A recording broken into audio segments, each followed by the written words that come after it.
Welcome to Applied Math Lecture 2 on fractions.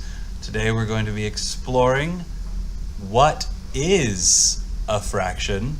We're going to look at numerators and denominators. Okay, so here we have a fraction. It is two numbers separated by this line. Okay, but let's start by defining what the different parts of this fraction mean. Let's start with this top number here. This top number is called a numerator. Okay, now think about that word for a moment, numerator. If you were to know nothing about fractions or anything, and you were to meet someone on the street and you ask them what their job is, and they say, "Hey, I'm a numerator," what would you think that they did? Well, a numerator numerates, right? That's how language works. So a numerator numerates. What does that mean? So it counts the number of things.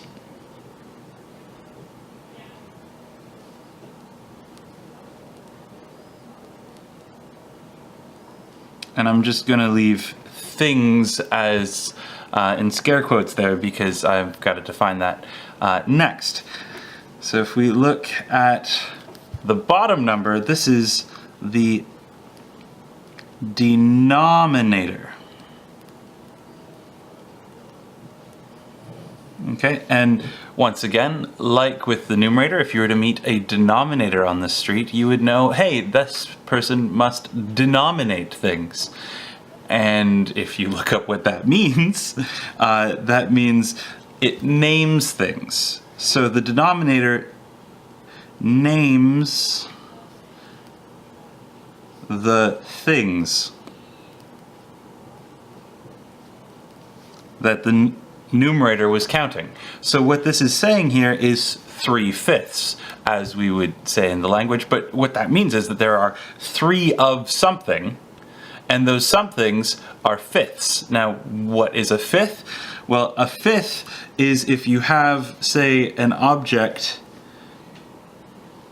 that represents, this is one whole right here, then a fifth would be just, well, part of the object, such that if you took 5 of them, you would have the whole of the object, right? That's what a fifth is. Okay, so there we go. That gives us 3/5 would be, of course, 3 of those, and that gives us an idea of how fractions work. So if instead I wanted, say, 3/10, then instead I would take the object, whatever it was, and instead of dividing it into 5 pieces like I had before, I could subdivide each of those and now just shade in 3 of them, right? That's 3/10, for example. So there's another fraction for you, right? So that's how the numerator and the denominator work. There's one other part of a fraction, and it's this thing here.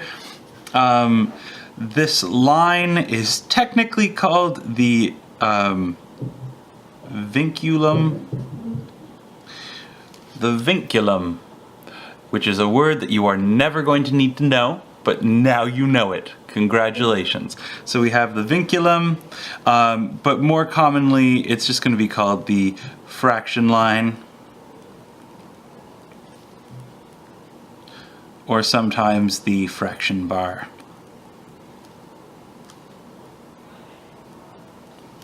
Okay, and what you can think of when you see this line is it is equivalent to this symbol. In fact, the division symbol is really just a fraction. It's just a symbol of a fraction. In ancient times, before we had variables, sometimes they would just use dots to represent, oh, we're going to put a number here and a number here.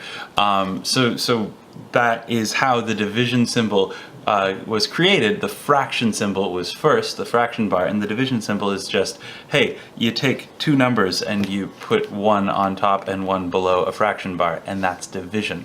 So that's another way to think of fractions, is they're just division statements, right? So this is saying, another way of thinking of it is this is 3 divided by 5.